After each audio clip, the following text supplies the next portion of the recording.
তেখেতকো মই বহুত বহুত ধন্যবাদ যাচিছোঁ। আমাৰ ইউপিপিএল দলৰ কেন্দ্ৰীয় জিলা ব্লক পৰ্যায় প্ৰাইমাৰী পৰ্যায় আৰু বুথ পৰ্যায়ৰ সকলো বিষয়ববীয়াসকলক মই ধন্যবাদ যাচিছোঁ।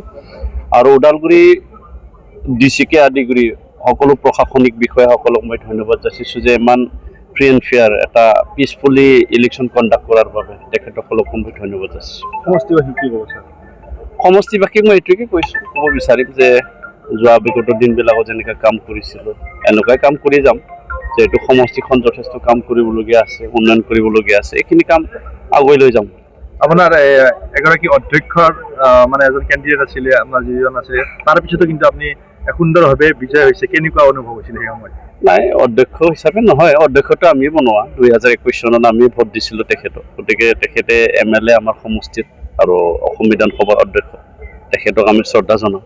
কিন্তু ইলেকশ্যনটো ইলেকশ্যনেই হয়, ইলেকশ্যনত আমি ইলেকশ্যন নিচিনাই কৰিছোঁ।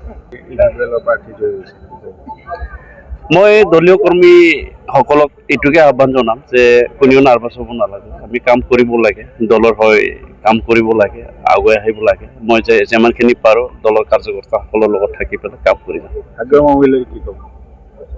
হাগ্ৰামা মহিলাৰী ডাঙৰীক শুভেচ্ছা যাচিছোঁ। তেখেতে যথেষ্ট প্ৰচেষ্টাৰ মাজেদি নিজৰ যি ৰাজনৈতিক ক্ষমতা, এই ক্ষমতাটো আনিবলৈ সক্ষম হৈছে। কিন্তু কোনেও ভাবি পোৱা নাছিলে যে তেখেতে ইমানখিনি শক্তিশালী ৰূপে নিজৰ ৰাজনীতিটো স্থিতি ৰাখিব পাৰিব, সেইটো কোনেও ভবা নাছিলে। গতিকে তেখেতসকলক মই শুভেচ্ছা যাচিছোঁ।